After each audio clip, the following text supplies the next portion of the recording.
Voilà, bonjour, topé, bonsoir.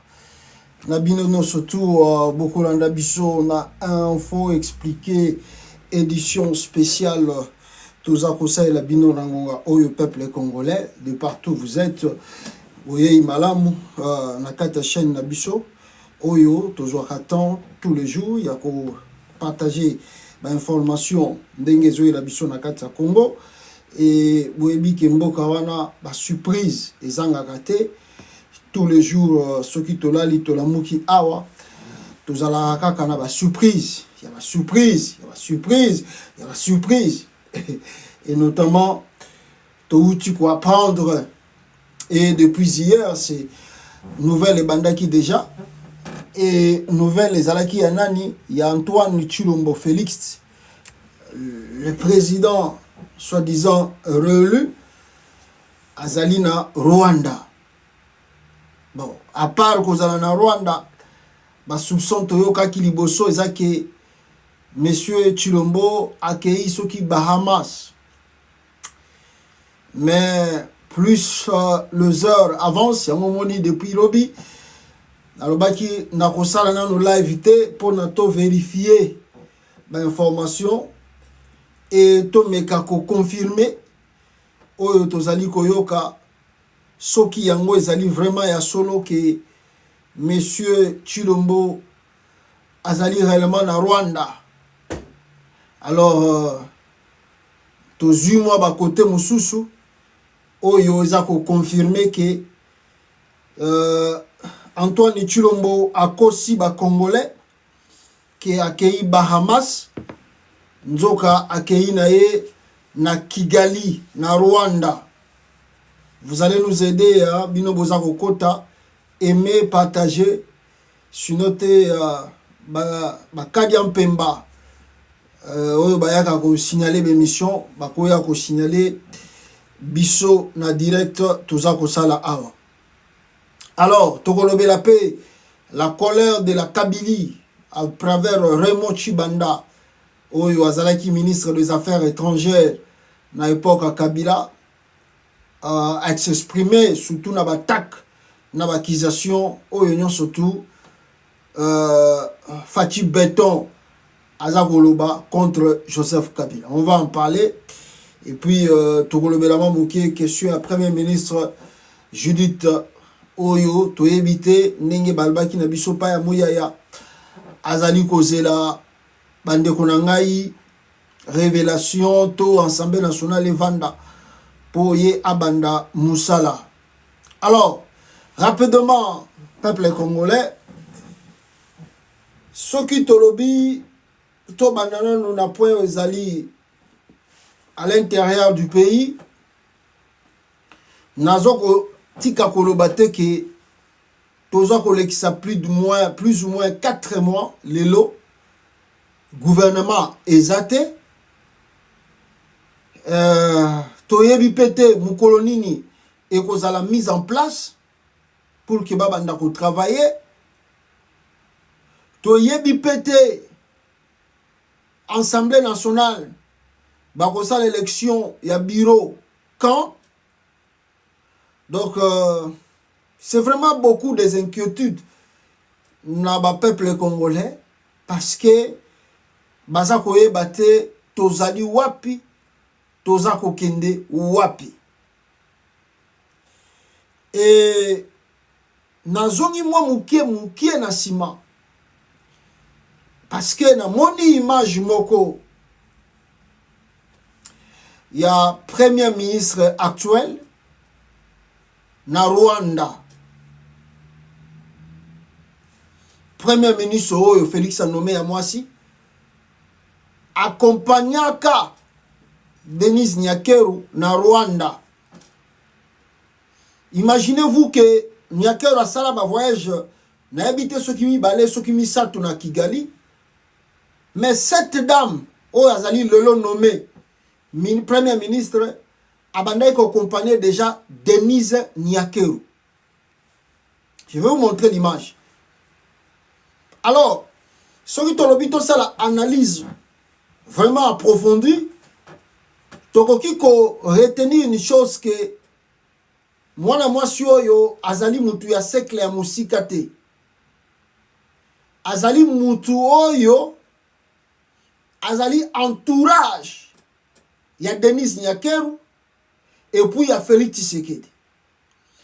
Et même si on dit par le binabiso que papa Naya Zalaki politicien, papa Naya Zalaki boy, je n'en sais rien.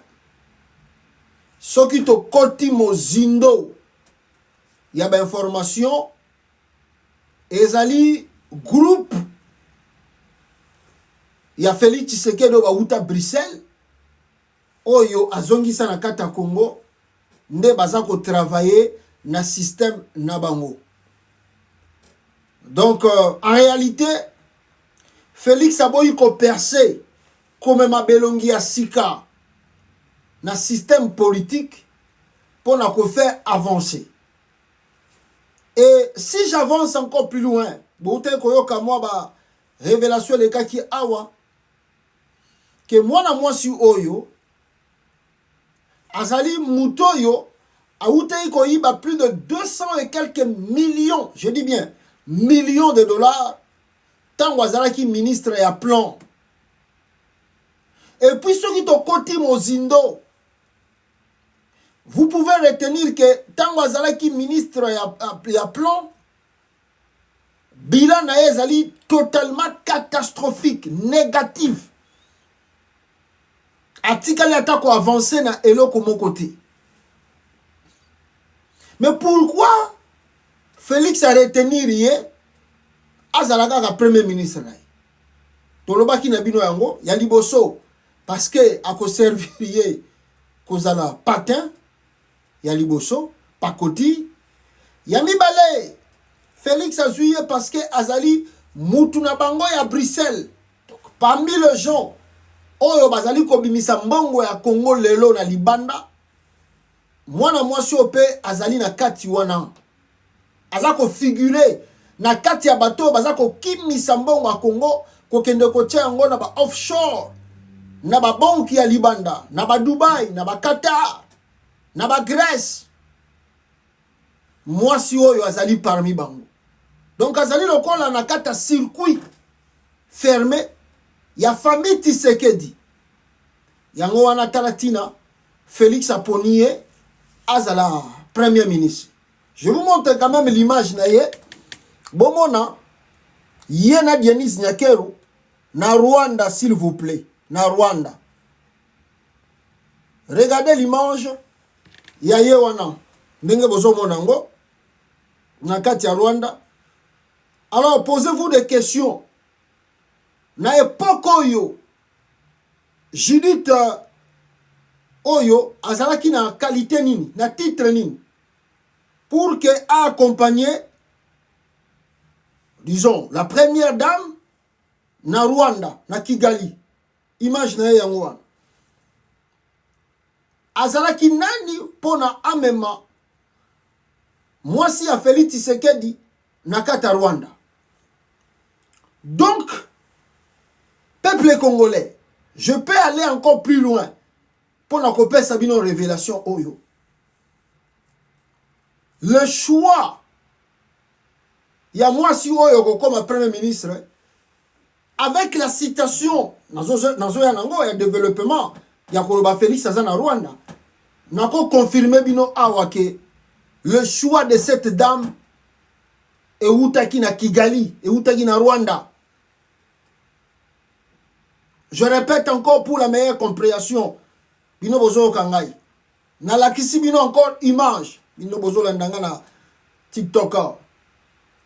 Pona ko confirmer bino que choix ya mwana mwasi oyo Judith kunuta soki tunuka eutaki Rwanda Kigali. Azalaki déjà présenté depuis Kala. Et c'était seulement question de temps et de heures. Alors, par là, vous devez comprendre que Félix Antoine Tshilombo ne fait rien sans que Ayoka, Lelo, ba ordre, ezako uta na Rwanda.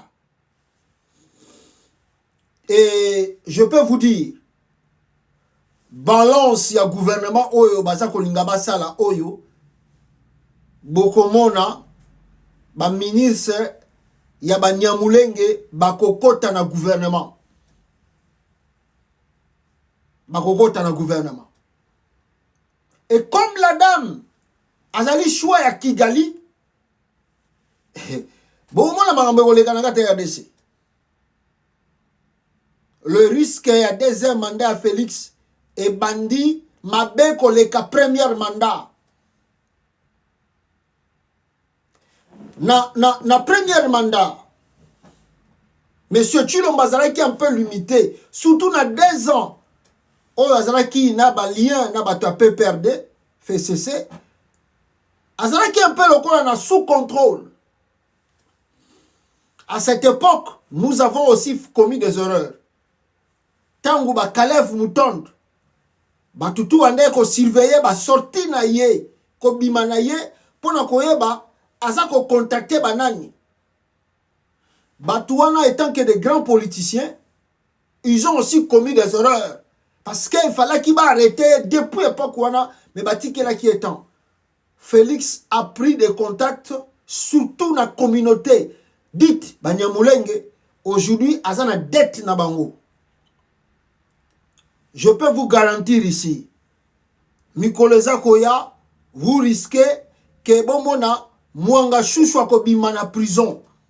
Je répète encore, vous risquez boyoka que Mwanga Chouchou Kobima na prison et bako restituer ye, bako zongisela ye, basisement minéré na ye. C'est question de temps.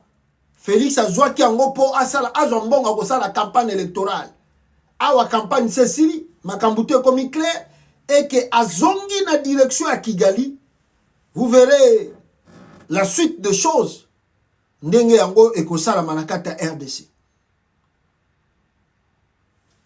La preuve est là. La dame a accompagné première dame ya République na Rwanda. Ale bogoye bisabiso ke azali mutu asika. Ayebi politique ite. Ah, première mois ça comme premier ministre na kata Congo. Est-ce que ba Congolais baza na posa na? Mais beaucoup de mozindo boye ba pourquoi choix de salami? Nde boko découvrir ba lien eza na kata Rwanda. Ah. Ba Congolais mususu kutu ba avancer plus loin ba lobi ke moi na moi soyo. Awoyi ko zala na épée rwandaise. Ah bon, moi je ne dis pas ça. Moi je ne dis pas ça. Mais ba Congolais mususu ba lobi ndengwana. Parce que Kagame to Nyakero Nyakero a commissaire proche na ye. Alors ça dit beaucoup de choses déjà que vous devez comprendre. Alors, voilà premier point. Maintenant, deuxième point rapidement ici, peuple congolais. Ezali l'UDPS. Na kozonga na voyage, il y a Félix ou Azomona. Je reviens encore na partie au babengi na kombo ya UDPS. Qui a fondé l'UDPS?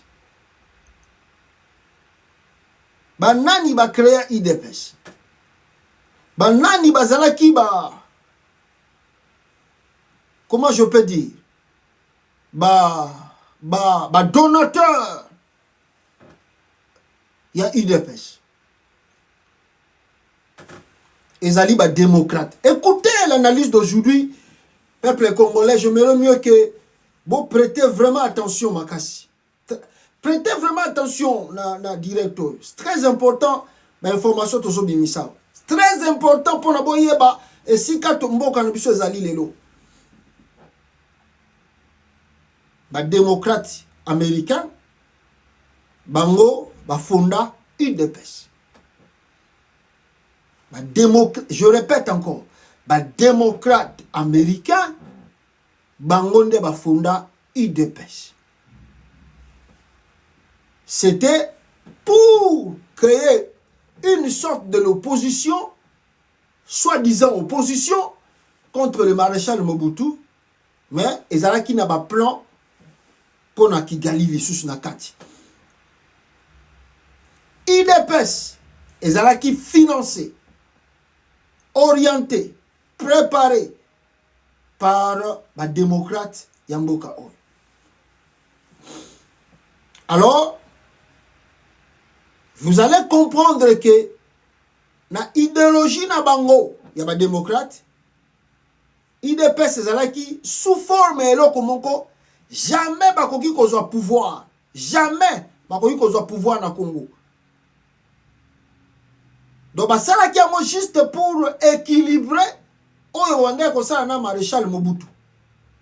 Parce que oui que Mobutu ezalaki plus ba républicain. Donc il fallait créer cette opposition pour na kosala l'équilibre na Congo entre les démocrates et les républicains.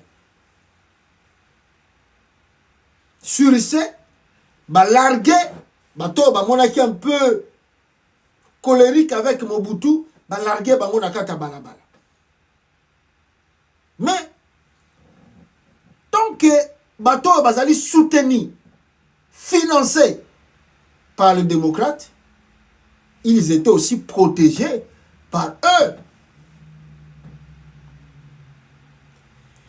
Beaucoup a parcours politique à IDPS. 32 ans de lutte. 32 ans de lutte. Tshisekedi n'a jamais accéder à la fauteuil présidentiel jusqu'à sa mort. Est-ce que vous voyez le pourquoi? C'est un deal était signé. Moi, je me rappelle une fois, j'avais reçu, parce qu'à cette époque, quand on demandait qu'on poussait Makamba Katumbi dans Libanda ou Makassi, j'ai reçu un appel.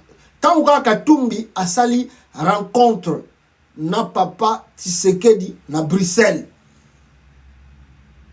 Une sœur travaillant dans le système, autant que Kombo n'a été pour la mesure de sécurité. A Bengingaï, Abinanga papa, Kanga Datalilo.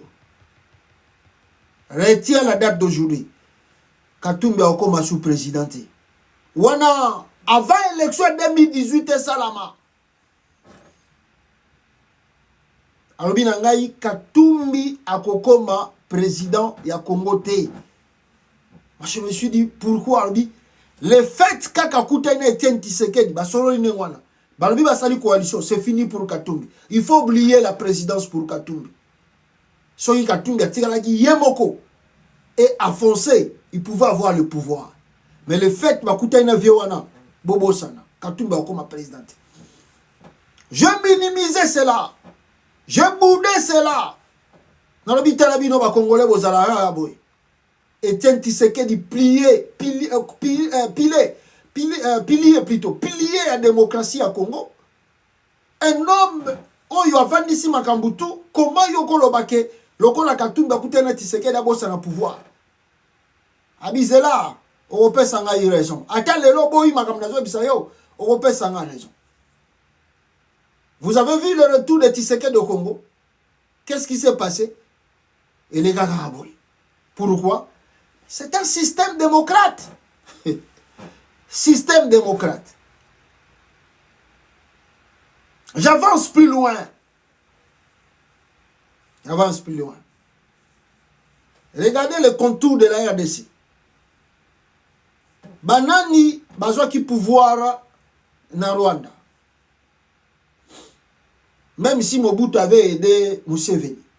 Mobutu a aidé Museveni. Et puis, Museveni a aidé Kagame. Mais banani bazaki sima Kagame. Est-ce que Bozomo n'a pas besoin de gagner Rwanda telelo? Est-ce que ce qui se passe au Rwanda aujourd'hui, ils ont sabi le côté? Banani basala que Kagame comme président de Rwanda. Bill Clinton et sa femme. Bill Clinton a zali muta parti ni démocrate. Bill Clinton a zali muta parti ni démocrate. Banani baye koluka trouble otoza na ngona kata Congo démocrate. Bill Clinton. Oezo le galero na Rwanda ezali consécration ya état o bango baboti. Mboka bango babo. C'est-à-dire, pour le Bill Clinton, le Rwanda des Alokola, moi na o bango babo tisa kokisi 30 ans au bazar pour célébrer les lots. Au bazar pour célébrer les lots na Rwanda, et ça moi na o bango babo tisa kokisi 30 ans.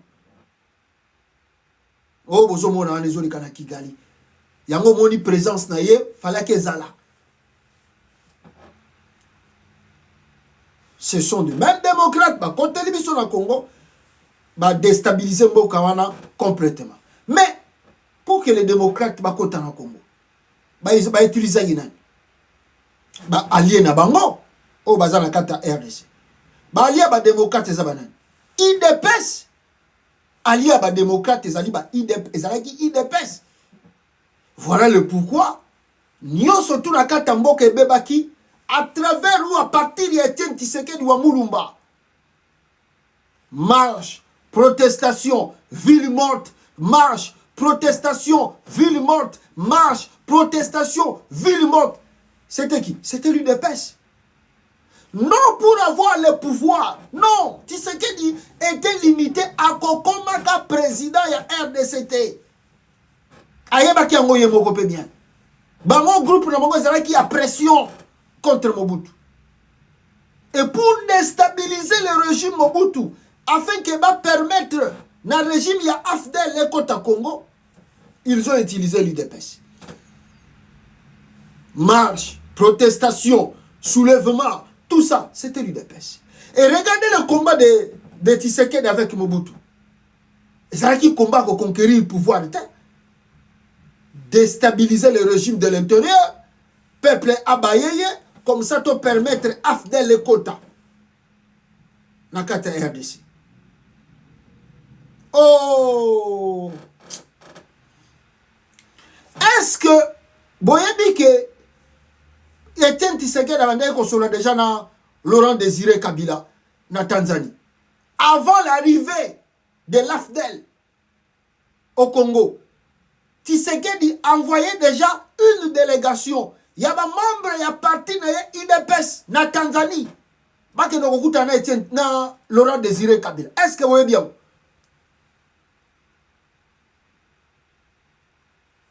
Boyoka vidéo oyo nano. Boyoka. Boyoka nano vidéo oyo. Bandeko na ngai. Wapi yango. Voilà, boyoka. Attendez, voilà, boyoka nano vidéo oyo. Et vous comprendre makamna zoloba. Je le faisais officiel. Vozela. Bozela bandeko bozola nanga awa boyoka. Boyoka mama mukolo azoloba. Et quand j'étais nommé chargé de mission de Tshisekedi, je le faisais officiellement. Ok. Je comprends pas. Et Tshisekedi collaborait déjà avec Mosé depuis longtemps. Oui, oui. Boyoka. Ils se connaissaient bien. Oui, oui, ils se connaissaient bien. Ok. Et d'un coup, vous avez abandonné Tshisekedi pour Mosé? Non, tout ça c'était en accord avec Etienne Tshisekedi. Etienne Tshisekedi. Oui. Mosé a fait le premier pas. Il nous a invités. Nous sommes allés, Etienne Tshisekedi est resté. Il a envoyé Kiba Samaliba. Nous sommes allés rencontrer Mosé en Tanzanie, via la Zambie, avec Kiba Samaliba. Ok. Donc Mosé se connaissait avec Etienne Tshisekedi depuis longtemps. Oui, oui, ils ont collaboré, ils ont échangé parfois certains services. Oui, oui. Voilà. Je crois que maintenant il y a des Congolais boyoki. Boyoki bien, boyoki, et puis vous comprenez très bien d'où est venu l'UDPS. Il collaborait avec Mosé. Il savait déjà un plan. Mais le plan est où est aux États-Unis. Où est aux États-Unis. Etienne Tshisekedi est membre de la CIA. Est-ce que c'est moi qui dois vous apprendre de cela? Que Etienne Tshisekedi ou Mulumba est membre de la CIA. Bino bomona ki que Mobutu pouvait toucher Mututu na kata Congo sauf Etienne Tshisekedi. Mobutu pouvait toucher tout le monde. Nakata Congo, Nakata Zaïre à l'époque, sauf Etienne Tshisekedi. Intouchable. Ata Tshisekedi a salé loko nini. Bako menacer, mais jamais on peut toucher la physique d'Etienne Tshisekedi. Jamais. Azali Mambraseya, Etienne Tshisekedi. Wamulumba. Mais le plan de déstabiliser le Congo, IDPS Azalaki na kati, voilà, ayebi yango. Bangonde basali ke, yo, na kati kuna, vanda, banda kosala babiloko boye, to lembisa et to fragiliser Mobutu, comme ça, biso, nenge déjà si tozui Uganda, tozui Rwanda, tozui kokota suko na Congo, à travers Mouzé Kabila. C'est comme ça le plan a été dessiné. Bon, sikoyo, ndenge boza koyoka lelo makambo ezokende. Mais maintenant ils bazo contrôler RDC lelo. Mais ce sont des démocrates. Les démocrates ne bazo contrôler RDC lelo. Maintenant, banani baza ko contrôler Kigali lelo. C'est des démocrates. C'est des démocrates qui contrôlent Kigali. Donc vous voyez un peu le lien. Oh, dans la Kisibino, lien on a la Kisibino, mais nous sommes dans la merde. Chilombo ne peut jamais combattre Kagame, ni Kagame ne peut jamais combattre Tshisekedi. Je répète encore.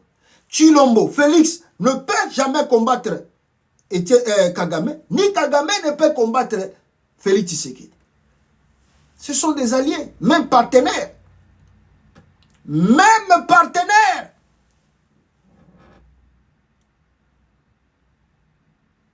Les démocrates.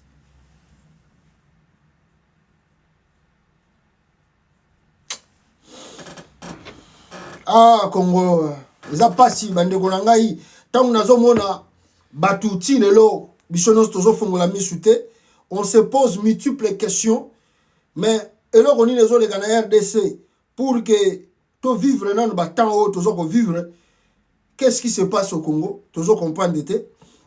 Mais je pense que Makambo ezo les gana Rwanda lelo bande konangai et sengeli a interpellé bisono surtout nakati.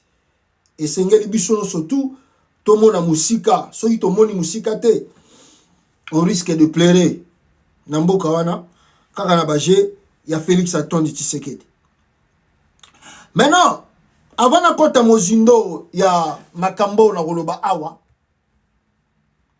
pona o etali n'est-ce pas le voyage de Félix Tshisekedi na Kigali na Rwanda. Nalingi nasala na nous contour eloko moko boye et je vais vous expliquer où est Félix Antoine Tshilombo. Ya liboso nako lobela momukie ezali ba soi-disant partenaire ya RDC. Je dis bien soi-disant partenaire ya RDC. Ya liboso nako bandana mboko yo tozali ama. Avant élection ya Félix Oyo Ayibi na Congo, ngana bino tomona ki contour d'Amérique na pression disant pression babande ko tia Félix pour organiser l'élection. Tomona ki ti soki mutu alandi Anthony Blinken akita na Congo asuka na aéroport après aéroport à Kigali. A Sololina Félix Tshisekedi na aéroport en Njili, Félix a quitté le palais présidentiel rapidement. Il y a un aéroport en Njili à Koutana Mona Mwaswana pour 6 à Mwaswana 6 avions à Kepe Rwanda. Est-ce que vous savez le chemin? Démocrate. Félix Tshisekedi azali démocrate. Tant que vous socialiste en France, Macron est socialiste. Il est ni de gauche. Macron est socialiste. Il y a François Hollande, démocrate. Alors, moi, si on a beti tour na Congo, beti a Keipi a Rwanda. Ah, On croyait peut-être que c'est une façon de faire la pression sur Félix Tshisekedi pour qu'il comprendre que organiser une élection libre et transparente. On s'est largement trompé. Ils ont dit que bourré biso, que kosa biso, l'entérinement de Félix Tshisekedi de pouvoir pour que Félix fasse le deuxième mandat. C'est sous la bénédiction de la Maison Blanche. Sous la bénédiction de la Maison Blanche. Que Félix a aussi le deuxième mandat dans le Congo. Sous la bénédiction de la Maison Blanche. Que Félix a aussi le deuxième mandat dans le Congo. Les Nations Unies, la France, binomo moniteur Félix a sali l'élection mabé, nana lobby nana qui paye. Communauté internationale les condamné l'élection de Kaina Congo. Au contraire, bango tout ba saluer parce qu'ils savent le chemin. Ils savent le chemin. Ba yebi chemin ni toza na la Congo lelo. Ils peuvent rien dire. Bon moni tous les partenaires extérieurs ba soutenir l'élection à Félix Tshisekedi. Même ici biso to lobby que ezalaki mabé, ezalaki grave. Mais bango tout ba soutenir là. Pourquoi? Ba yebi chemin ni toza na la Congo lelo et ils peuvent rien dire. À part le ZUSA, bon moni France, bon moni ba pays sous tout ça, la Sima Félix Tshisekedi. Tant que descend dans la sous-région, Tomoni, Rwanda est partenaire à Félix Tshisekedi, l'Ouganda partenaire à Félix Tshisekedi, moi je pays quelques pays aux Anakatuana partenaire à Félix Tshisekedi. Bah oyo bazali un peu baki ma Félix Tshisekedi, bazo bloqué bango moko et puis moi ba s'échapper na nini wana jati. Maintenant, les Rwanda. Nous avons, selon Félix Tshisekedi, tout ça là qui diplomatie dans le monde entier. On a sillonné. Félix Yemoka a sillonné. Oh les Rwanda, oh les Rwanda, oh les Rwanda. Aïe États-Unis, à les Nations Unies, à lobby na tribune des Nations Unies, à la France, à lobby, tout ressentiment kakawa, à Outaki Bruxelles, à lobby à Keti Qatar, à Keti Dubaï. Kuna Rwanda, bo supporter Rwanda, te faut sanctionner Rwanda, zobo maba tout ça na Congo. Aye na sous-région na Union africaine kolobate, na SADC na EAC à Koti EAC, tout ça ça pas marché. Lelo bo tu komona toto za komona oeza kolega na Rwanda lelo. C'est une réponse pour na biso ba congolais. Ya liboso na kolzwa le président sud-africain, est-ce que vous avez vu Kazana Kigali? Au moment où je vous parle, qu'on est nanga, n'habite soyi ba relâcher bango, ou bien nengenini. Est-ce que vous avez vu que 2 militaires sud-africains, bakanga yi bango na AFC à Kone nanga? Ba militaires sud-africains, bazana Congo pour babunda bitumba, babunda contre l'AFC de Nangele M23. Regardez le jeu qu'on nous joue. Regardez comment Bazo Sakana Congo. On était dans l'EAC. Félix Tshisekedi a lobby. Fouto Bimana EAC. Parce que bato EAC, Bazo kote la Rwanda kaka. Balingi Congo te, Bazo kote la kaka Kigali. On doit quitter l'EAC. Ake Sadek. Ake Azuba Sud-Africain. Sud-Africain, Bayembangu, Basote premier, Bakomi na Congo. Oh oui. Déjà, Makamba Congo, vous maîtrisez rapidement. Dans quelques pays, il y a une RDC. Qu'est-ce qui se passe sur le terrain? Rien du tout. Comme il y a un local, il y a quoi foire, événement. Alors, comprenez comment Cyril Ramaphosa a yebi, surtout dans l'accusation de Félix Tshisekedi, c'est le Rwanda qui est derrière, soi-disant, le M23. Mais comment Cyril Ramaphosa, où est-ce que ça? Rwandais au Bazalina Sima M23 à quel sous na Kigali. Allez-y comprendre. Et là aussi, je vous ai dit dans la vidéo où tu connais Awa lobby. Faisons attention à Denis Sassou Nguesso. Le lobby moni était na pompe na Rwanda, Sassou Nguesso. Na Rwanda, azala yukuna. Moni était na moni pe président à Centrafrique azali na Rwanda. Bon lui il doit être là parce que contingent rwandais o ezako sécuriser ezalaka na kati ya mboka wana na Centrafrique. La Tanzanie n'était pas présent, l'Ouganda non plus, Peut-être Batinda qui va envoyer na bango. Le Kenya est aussi absent et d'autres pays. Mais comment le même partenaire on va soutenir le Congo pour que Abimana Makambo tous traverser? Batuni Cyril Ramaphosa na Rwanda. Tu es venu faire quoi? Qu'est-ce Albani Kolbe? Non, non. Il faut tout ça la dialogue. Makamako Bunda Bitumbawana ils a suscité parce que Bitumbawana ko résoudre les problèmes. Ah bon? Les contingents sud-africains est au Congo. Bazoko sala soi-disant Bitumba. Mais Cyril Ramaphosa, à quel coup ici fait la presse là-bas, la guerre là, bon, ça ne va pas résoudre les problèmes. Mais pourquoi tu es venu au Congo? Si Félix Tshisekedi a chassé le EAC, a Bengani Bata EAC, cause de la Kinine, parce que EAC balingi ko passer na offensive vite, balingi ko sala Bitumba te, yangona a Bengani bango na Congo. Yo bazubino na Sadek, surtout Afrique du Sud, pour ne pas ça la offensive. Maintenant tu changes. Et comment le Benamakamba dialogue? Ah, le Congo. Suivez l'intervention. Il y a Cyril Ramaphosa. D'abord, tant qu'on a commis à Rwanda. Peuple congolais, botala yendenga Kagamazo Yambai. Botala Cyril Ramaphosa nenge Kagamazo Yambai kuna.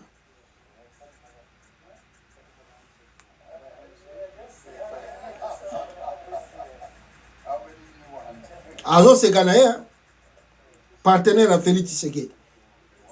Yali Bosso, Yami Balé, Cyril Ramaphosa, on lui pose la question sur l'offensive au Congo. La réponse de Cyril Ramaphosa.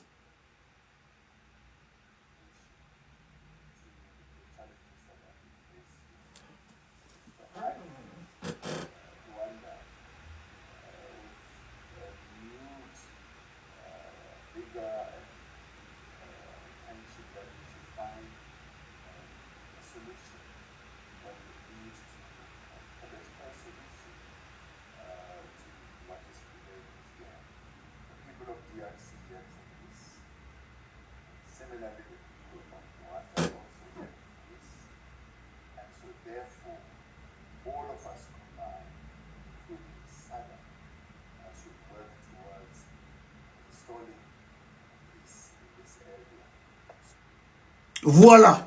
Cyril Ramaphosa lobby, il faut travailler pour la solution na partie est à Congo parce que la guerre, les autres ou l'offensive ne peut jamais ou jamais résoudre la situation où ils allaient dans est à Congo. Mais la même chose bah tu as EAC bah bisa qui Félix Tshisekedi que kuna toko ça l'affronter. Il faut ça la dialogue. Félix Aboya qui koyo kabango. Azur Sud d'Afrique, Afrique du Sud. Si quoi Afrique du Sud azur bisa que to aucun dégât dialogue. Le monsieur écoute. Jean-Jacques Mamba de l'AFC de Koné Nanga. Alobina biso lokomoko très important, je vais lire pour vous. Vous avez 5 ans pour réorganiser et améliorer les performances de votre armée.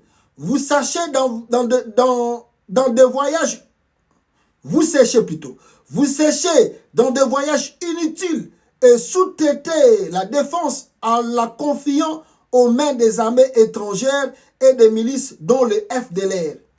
Cette armée, force régionale, EAC, SADC, au total pour 0 résultat après avoir saigné les caisses de l'État. Aujourd'hui, la SADC via l'Afrique du Sud vient de désister poliment en suggérant une solution politique pendant que vous êtes allé prendre du soleil à Bahamas. Qui allez-vous faire venir cette fois? Les forces de la Ligue arabe, la CEDEAO plutôt, ou carrément l'OTAN. Comment pouvez-vous imaginer que des militaires étrangers peuvent venir mourir sur notre sol pendant que vous êtes au soleil? Qu'est-ce qu'il fait de vous une personne aussi irréfléchie, qu'irresponsable? revenez et prenez votre courage d'aller au front, soutenir et encourager ceux qui n'ont pas encore compris que les forces armées ne sont pas faites pour soutenir un pouvoir illégitime. Lélo, en conclusion, en regardant l'Afrique du Sud présent dans le génocide à Rwanda, vous avez vu Bill Clinton et les autres dans Rwanda. Conclusion, on peut dire quoi? La diplomatie du Congo a échoué. Il n'y avait rien à attendre de Félix Tshisekedi. La diplomatie carrément échouée du Congo. Donc, il y a plus grandes choses à espérer que Félix Tshisekedi a sali Moussala. Dans 5 ans tout, à l'équipe na Congo, Makele le temps la diplomatie agissante, na ko sala boye, na ko zongisa boye, bo sanctionner Rwanda, la réponse vient d'être donnée. La Belgique vient de signer un contrat avec le Rwanda, boyoka ki angolobi. La France vient de signer notre contrat site de 400 millions avec Kigali. L'Union européenne vient de signer encore un autre contrat avec le Rwanda. C'est quel pays? L'Angleterre, si c'est quoi encore? Bah, où tu as signé un contrat na bango na ba Rwanda. Donc nous sommes des perdants. Chilombo, Alexis Bisoga era Pamba, sans qu'il ait trouvé solution à Estaco. Voilà la réponse Ramaphosa Pessi. Donc, disons, Shikoyo, et Asena na Bima Congo, te bazaka na Congo. Sadek na Congo, ba mercenaire na Congo, ba Wazalendo, ba tout basangani na Est kuna. Faites le calcul. On a des bombes atomiques. Le même Wazalendo wana. Bon, moi, ba des autres, comme ça, déjà na partie à Est à Congo. Minduki obo pesi bango wana. O bazo sa ela front. Kaka Minduki wana, bo mona makambe ko sala lobi na kata mboka wana. Tango ko luka bobo to bango Minduki. Ne bisika boko regretter le pourquoi to pesa ki ba Wazalendo Minduki ba bunda. Dans le bas yango plusieurs fois wa. Les Congolais n'ont pas compris que vous ne pouvez pas armer un groupe de rebelles. Vous payerez cher le jour de Koya. La RDC va payer cher avec les groupes de Wazalendo. Maintenant, on conclut ici, en matière de diplomatie, avec ce qui s'est passé au Rwanda, ou ce qui se passe au Rwanda, il y a le chèque. Maintenant, la réponse, c'est politique, c'est le dialogue. Donc, Félix, atika koko sabino na katamboka, que y amené ba opération moko ya makasi, oyo ko changer mboka wana na mikolo koya. C'est l'échec total. Oubliez cela. Maintenant, na Etali, voyage à Félix Tshisekedi na Rwanda, ou son voyage à l'étranger. Je crois que Bissonabino tous un peu troublé du fait que tu as invité Félix Tshisekedi à Zawap, na kwa nini? Lobby, to vanda kiawa, on reçoit des messages. Lobby que tous abato abatu. Tu bandi qu'on soit un message. Non, Félix Tshisekedi abimi Congo. Mais abimi Congo ke wapi? En tout cas, je peux vous garantir ici, on n'a pas reçu de réponse. Bisika ya kei, to makambake gosala. Il n'y avait pas de réponse. To vérifier, to louki, to fouiller, to sali tout. Il n'y a pas de réponse. Il n'y a pas de réponse. Ah, mais moi, na mobile au sukoyo, akoyi ko kende wapi?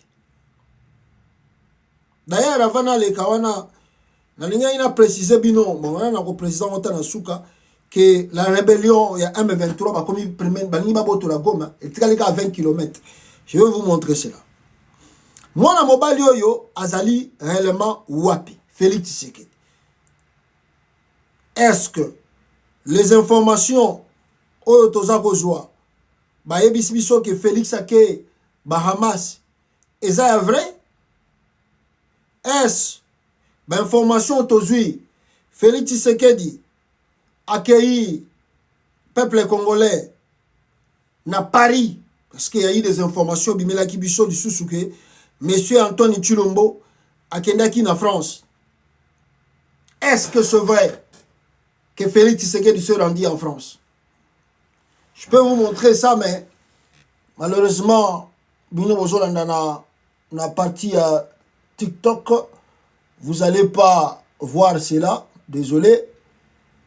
Alors, ce qui botali na information Oyo, on nous dit que le contour du programme de la visite de Félix Tshisekedi à Paris, le programme de la visite du président congolais Félix Tshisekedi en France, fin avril, on a bien le 27 avril, prévoit une cérémonie d'honneur aux invalides, des rencontres avec Gérard Larcher, Yael Braun-Pivet et Emmanuel Macron. On a bien, ils ont dit peut-être le 27.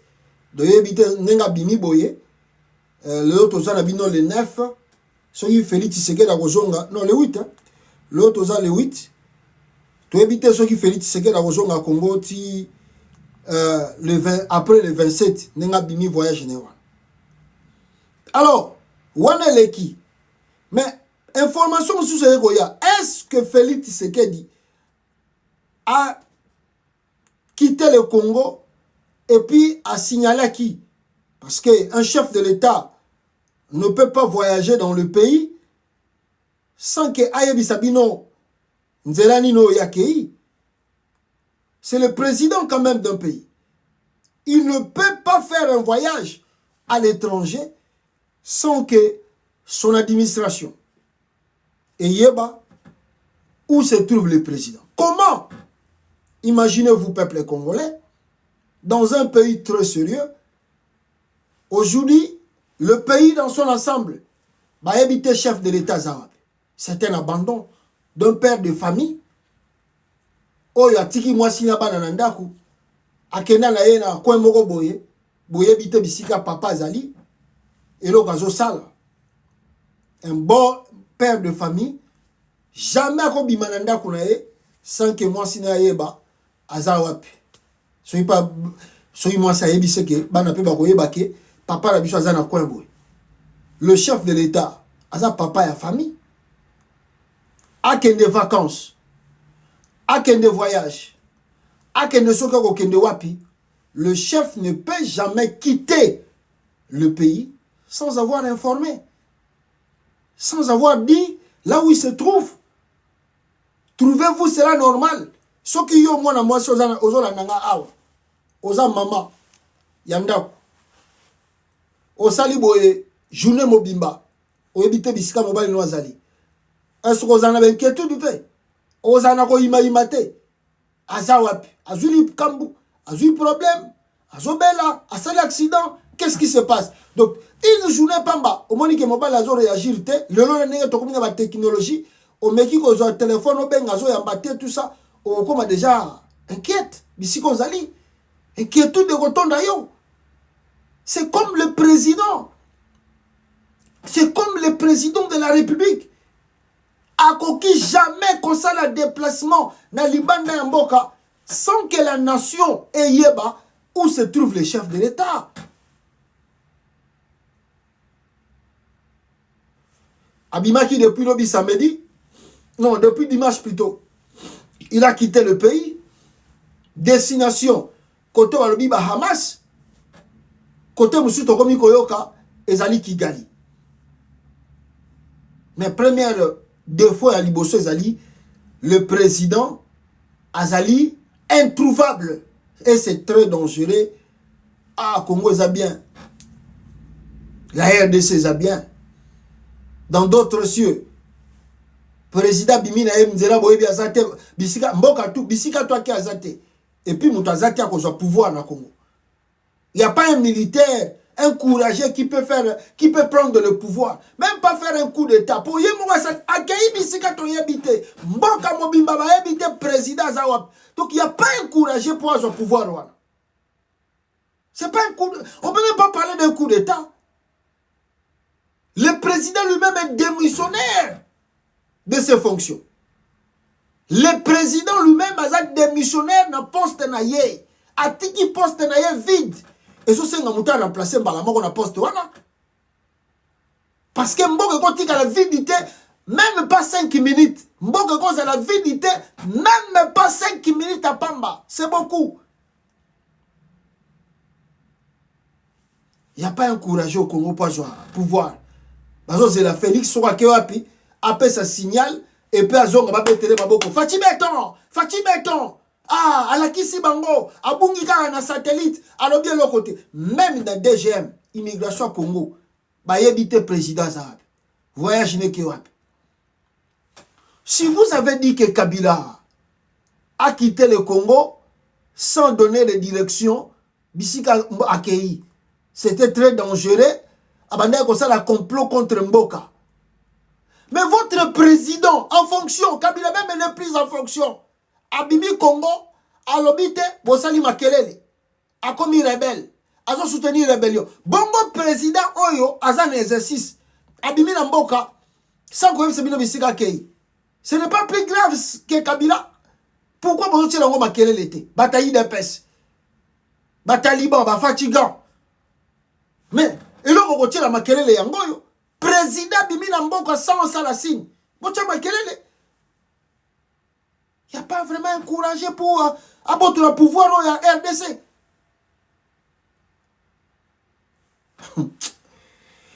Ah, Congo. Est-ce que Félix Tshisekedi est à Bahamas? Ou Azaï na Kwenini? Félix est à Bahamas, toi Azaï na Kwenini. Première information que nous avons reçue depuis hier. Nous faisons état, il y a Félix Tshisekedi. Namboka oyo ya Rwanda. Information eutaki na journal belge. Balobi yo non, Félix Tshisekedi aza na Kigali. Ah, Boyoka. Boyoka. Bonjour Régis Dorat. Vous avez assisté ce matin à ces commémorations. Boyoka. Oui, la cérémonie est toujours en cours d'ailleurs et aujourd'hui, ici, on célèbre la mémoire du million de Rwandais assassinés durant le génocide, 1 million de victimes, principalement Tutsis, massacrés par le régime génocidaire Hutu de l'époque. Aujourd'hui, le monde se souvient de ce génocide et aux côtés du président Paul Kagame qui s'exprime en ce moment sur scène, on peut voir d'anciens présidents, le président américain, l'ancien président américain Bill Clinton, l'ancien président français Nicolas Sarkozy, le président du Conseil européen Charles Michel et aussi, et c'est peut-être notable, le président actuel Félix Tshisekedi, le président de la République démocratique du Congo. Et on sait les tensions notables, importantes qui tendent en ce moment les relations entre ces deux pays avec des massacres perpétrés dans l'Est de la République démocratique du Congo, des massacres qui ont été répétés aujourd'hui lors des discours officiels par le ministre des Affaires étrangères rwandais. Mais aujourd'hui, l'heure est à la réconciliation, à la coopération, à l'entente aussi entre les ennemis d'hier et les ennemis d'aujourd'hui. C'est le message qui passe ici au BK Arena de Kigali. 30 ans plus tard, on ne peut oublier évidemment que ce génocide était un génocide de proximité où les voisins assassinaient, massacraient leurs voisins à coups voilà. de Voilà. Voilà. Première information, il y a RTBF Tozwaki depuis hier que le président congolais Félix Tshisekedi azalaki bel et bien na Kigali et a assisté son mentor Paul Kagame concernant le génocide au Salama Namboka Nabango. Première information Tozwaki. Alors après cette information, Tovandi Boye, Batumsu Bazwaki d'information depuis avant-hier, Basali un peu, Makele les mois démenti, Babi non c'est faux. Monsieur Félix Tshisekedi azali na Rwanda te, azana Bahamas. Azana Bahamas, ba information tout oyo RTBF apesi eza lukuta, eza vrete. Ah, trovi bon. Ce qui RTBF mutako pesa biso ba information et que ezali erroné, ça veut dire c'est très grave comme information. Maintenant, tu as besoin deuxième vidéo que je peux vous montrer, qui montre encore RTBF rectifié, c'est dit, pour na koloba que non, ils s'excusent plutôt. Il y a koloba que Félix Tshisekedi azalaki na Rwanda, ezalaki erreur, Félix Tshisekedi azalaki na Rwanda te. Alors, après le temps, deuxième information, à partir de France 24, où il est confirmé en quelque sorte le nombre de présidents et délégations au Rwanda pour assister à ce qui génocide inventé, créé par Kagame, na batuna ekuna. Boyoka sikoyo, France 24 n'engaza koloba ao. Boyoka. Clément Diroma, notre correspondant à Kigali, comment se déroulent les commémorations? Alors, les commémorations ont officiellement commencé ici à Kigali, avec notamment l'allumage de la flamme, comme vous l'avez mentionné, par le président Paul Kagame. Et puis, elle continue juste derrière moi, dans ces grandes arènes de la ville. Il y aura évidemment un discours du président Paul Kagame, mais il y a en ce moment même de grandes représentations artistiques qui évoquent les massacres de 1994, évidemment, mais qui évoquent aussi la reconstruction du pays dans ces 30 longues années après les tueries qui ont fait entre 800 000 et 1 million de morts, en grande majorité Tutsis. Alors, je vous l'ai dit, ces discours ici dans les arènes qui sont derrière moi devraient évoquer principalement le futur du Rwanda. Et puis il y aura ensuite une marche à travers la ville du président avec les nombreuses délégations internationales qui sont arrivées ici.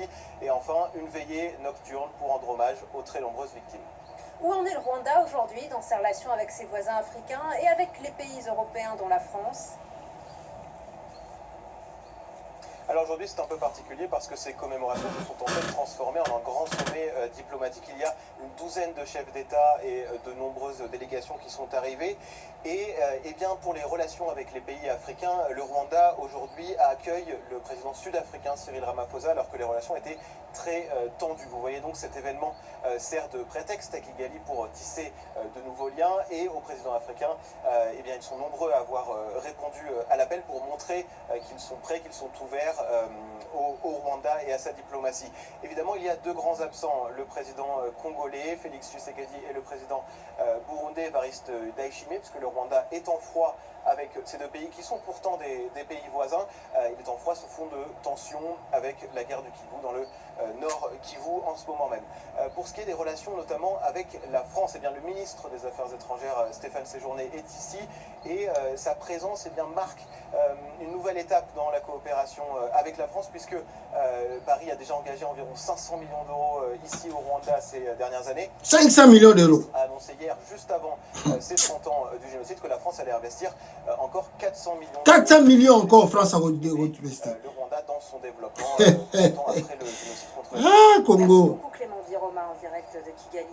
Voilà, je crois que vous venez d'écouter le reportage à France 24. Boyoki Marambele. On peut faire toute une émission à travers le reportage à France 24. On peut faire toute une émission sur le reportage au Kaka il y a 2 minutes. Il y a beaucoup d'éléments à puiser là-bas. Un, le Rwanda accueillir une délégation Yamakasi. Deux, c'est comme si diplomatie mauvaise au Masiko. Trois, ils ont dit que génocide après 30 ans. Mais qui est au pouvoir, c'est Kagame. Comment le monde dit démocratique, si bon, disons que génocide est vrai. Mais comment un président peut rester au pouvoir plus de 30 ans? Et puis les pays démocratiques sont là pour nous soutenir.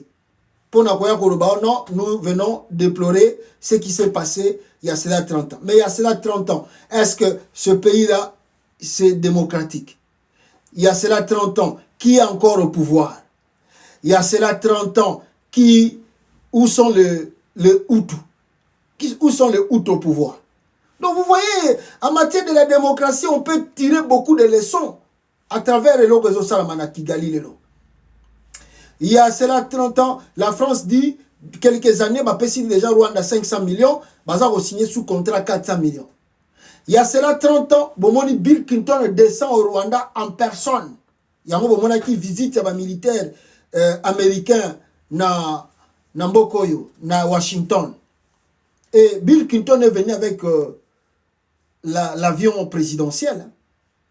Bill Clinton ayaki na avion présidentiel na Rwanda. Botala avion Bill Clinton a quitté na Rwanda. Avion présidentiel américain. C'est tout un message. Comment le pays dit démocratique, Bazana Sima, Yakagame. Donc, on a quand même des choses à se dire entre nous-mêmes. C'est-à-dire, Bisson a Congolais, on te comprend des valeurs en Boka na Bissoté. Et puis, on te comprend des thèmes, Nani Baza pour diriger Bisso. Voilà le pourquoi tous on a merde, tous on a ngolelo. Vous avez vu, vous avez écouté. C'est vraiment, et ça vous gifler Congo. Bah c'est Karabiso. Tomi Yebagate. Tant que Tobi Makana Congo, président à Congo qui est France, président à Congo qui est Bruxelles, président à Congo qui est Amérique, bah c'est Karabiso Tomi Yebagate. Bah c'est Karabiso. Bah tout on a bomoni. Lelo, bomoni Bruxelles, délégation tout. Oh Bruxelles face sanctionner Rwanda. Lelo bomoni ke batona tout bazana sima Rwanda. Bomoni batwana tout bazana sima Rwanda. Poutine afungola ki moi ya mokie na Congo. Pona wabisa mnoke Félix Tshisekedi aza démocrate et puis aza yemoko soutenir na ba parrain lokola Paul Kagame. Botala je Poutine ameka ko fungola na Congo. Babwa qui flash pas. Il y a eu une coopération militaire ici entre la RDC et la Russie. Quelle a été la réaction de Félix Tshisekedi? Ah, tu as mis une coopération là, et tali bisote, tu close yango. Bolongo la bilo kwana, biso bakambwana tali bisote. To lingi yango te, bisoto. Juste Poutine a fungoli mwashi ya mkie. Bomoni nenge Félix Tshisekedi Alexa ibizali na bisika azali. Et puis vous croyez qu'à travers bateau bozo tambo na monde entier il y aura une solution. On se moque de nous. Tambazo babino, oh na est bazo, oh bazo c'est cabino. Même Bruxelles, combien de fois j'ai dit ça ici que le Bruxelles est complice de ce qui se passe au Congo. Combien de fois c'est dans le bain? On se moque de nous. On n'est pas conscient nous-mêmes. On n'est pas conscient de notre pays et de la grandeur du Congo. On se moque de nous dans le monde entier. Si tu as une déclaration, tu as tambola, oh tu as ça dit, on se moque de nous largement. Vous avez vu ce qui s'est passé au Rwanda? C'est un grand message pour le Congo. On est seul face à notre destin. Lumumba l'avait dit. Mais tu as raté, tu comprends raté. On est seul face à notre destin. Ah. Alors, maintenant, est-ce que est vrai? Ndenge journaliste à lobby, ndenge bata RTBF balobaki. Est-ce vrai que Félix Tshisekedi s'est journé à Kigali? Dans la sabino de tweet awa, il y a des bosso. Attendez, yango yo. Il y a des bosso tweet yango. Babina bisoboy. Urgent. Selon plusieurs sources, Félix Tshisekedi serait à Kigali, là où sont réunis plus de 7 chefs d'État africains pour la commémoration du génocide rwandais et non à Paris comme annoncé par ses services. Félix Tshisekedi azalaki ou azali na Rwanda, na Kigali, bisika chef d'État bazali et akenda ko commémorer génocide ya Rwanda. Voilà, selon première source. Deuxième source un peu plus fiable, c'est John Numbi qui en parle ici. John Numbi nous dit ceci. Fachi est allé négocier secrètement à Kigali. Mais c'est fini pour lui. Quoi qu'il fasse, il partira. John Numbi a confirmé que M. Félix Tshisekedi est bel et bien au Rwanda, à Kigali. Et ici, moi aussi, je peux vous confirmer. M. Félix Tshisekedi se rendit au Rwanda, non à Bahamas. Maintenant, écoutez la stratégie Oyo et Koleka Awa. Écoutez la stratégie Oyo Koleka. Oyo Koleka et Gozalanini. Oyo Koleka et Gozalanini. Et Gozalake, Bako Konsa ba Congolais. Après Rwanda, Félix Tshisekedi peut faire un tour Namboka Mosusu. Après Rwanda, Amibimisi, Azongi Congo pour na trouver pour na ko effacer trace ya Rwanda. Je vous garantis ici, ce qui Félix Akenda qui Bahamas, bonga ki bomo na ya kiti na avion, ba autorité à Bahamas ba eko yambaye. Ce qui Félix Tshisekedi, n'importe où Félix Tshisekedi a kendaki, ce que zalaki na Rwanda te alingaki à s'afficher. Mais le fait que Bozomon a Félix Tshisekedi a boyi qu'on s'afficher en public, je vous confirme ici que ce monsieur se rendit au Rwanda, à Kigali, discrètement. Est-ce que vous n'avez pas compris le jeu qui s'est passé? Il y a des miap, il y a des biloko belé, oh bah ekoloba, John Numbi, Tutu wana batangi bakombo na bango bata M23. C'était la mascarade. Félix préparait son voyage pour le Rwanda. Monsieur Félix Tshisekedi préparait son voyage pour le Rwanda. Pour dissimuler les choses. Il crée d'abord la tension pour qu'on lave Paul Kagame. Pour qu'on sokola Kagame. Vous avez vu, est-ce que besoin de militaire à Congo, Lelo, que c'est le Rwanda qui nous attaque? C'est le Rwanda qui nous agresse.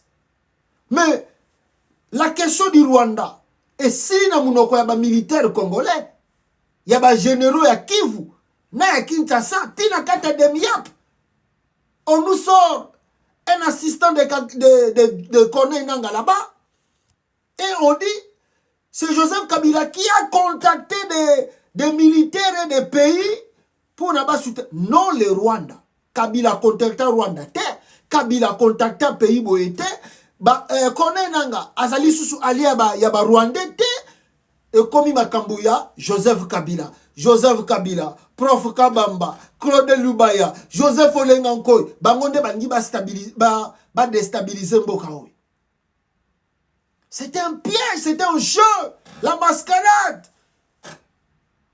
Il préparait son voyage de Kigali. Et comme Kagame a exigé à Félix Tshisekedi, avant que moi je te rencontre, tu dois d'abord effacer tout ce que tu as dit. Bumona ki angote tangu lutundula ubie na ngwa kenda kiso ipoto wawa aye koloba na bino keno le problème abonsani koloba makamba Rwanda kumi koloba makamba Congo. 2 ou 3 fois j'ai fait l'émission na ebisi bino ke c'est fini kaka makomi pepele propre la communauté internationale balongoli maboko na bango ya koloba Rwanda. Babi que c'est le Congo, les Congolais qui se battent là-bas à l'Est, alors ils vont trouver la solution à leurs problèmes. Le Rwanda est lavé du péché de Félix Tshisekedi. Quelle diplomatie, quelle intelligence Yakagame envers le Congo. Quelle manipulation de Félix Tshisekedi envers la nation congolaise et même devant la communauté internationale, c'est un bourrique, c'est un idiot, c'est un aventurier. C'est un escroc, c'est un manipulateur. Félix Antoine Tshisekedi.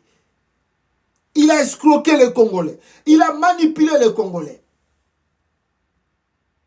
Le monsieur se rendit à Kigali. Akego senga ba pardon kuna. Totika kaka, pardon. Banini, to bongisa. Ngai naza sous na makambo wana te. Yo monité déjà na Kinshasa, j'ai commencé déjà à faire des choses. Bon monité n'est pas chargé Joseph Kabila, bon appuyer ngai. Mais non, Félix Tshisekedi a Kigali pour demander ba aider à Kanga Joseph Kabila. Félix Tshisekedi a Kigali Kigali au lieu que nous souki sa makambo na ye, yaba M23 na ye, nandenga za koluka Kagame, non. La demande de Félix Tshisekedi aujourd'hui, que la communauté internationale va aider à Kanga Joseph Kabila.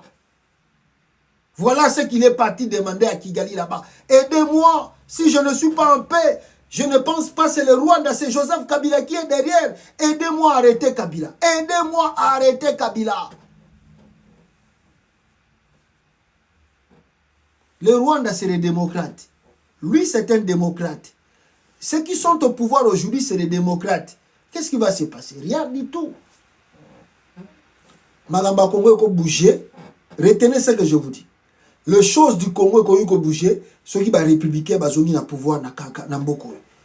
Tant que les démocrates vont jouer carte politique dans le Congo et dans les États-Unis, la RDC c'est la merde. Le Rwanda contrôle la RDC. Et d'ailleurs avec le jeu de Kagame, Kagame contrôle presque comme si l'Afrique centrale là, a contrôlé l'Afrique centrale. Parce qu'aujourd'hui au moment où je vous parle, à part l'Angola, toko iko kimi sama muke, na ba Tanzanie, na ba Burundi, mais ceux qui ont Congo Brazzaville et comme il a maboko Kagame, Centrafrique aza un peu na Kagame et puis aujourd'hui surtout RDC na maboko Kagame. C'est fini. Akene Rwanda abakosi bino ba Congolais non nazo sala diplomatie nzoka ndeke vana na Kigali kuna allez question bokanga ba photo te question bon mututu bisika yazali vidéo ezala te photo te vidéo te donc funa sala une aperçu net na yaki Rwanda te net na koma ki Rwanda te ah Congo nzamba bikambo pourquoi ozotika biso boy pourquoi ozotika Congo boy ah ils ont passé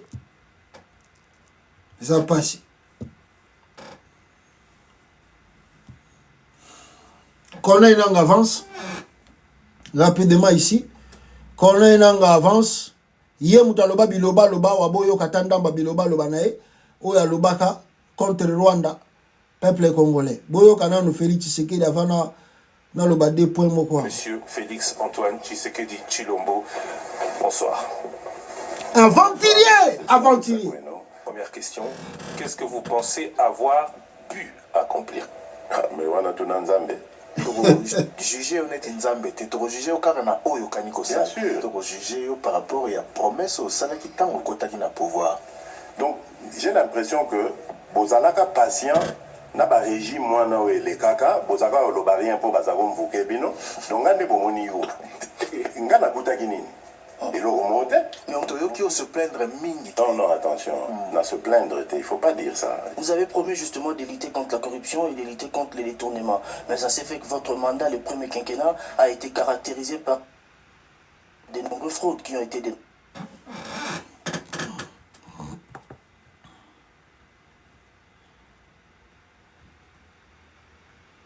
Ça fait quoi? J'ai été président de la République démocratique du Congo pendant 5 ans.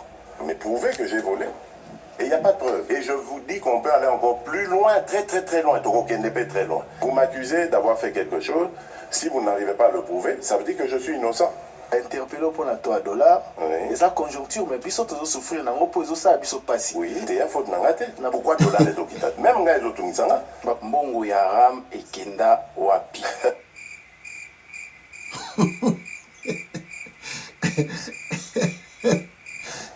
Jamais vous n'aurez un coup de fil de ma part. Jamais. C'est nga na moyibité, régime na nga moyibité.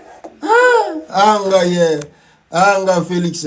Alors les menaces contre Kagame ici. Boyoka menace contre Kagame.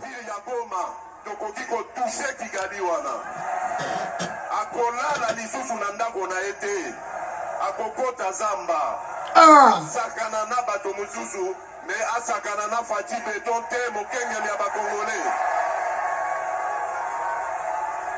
Ça c'est votre président. Un enfant.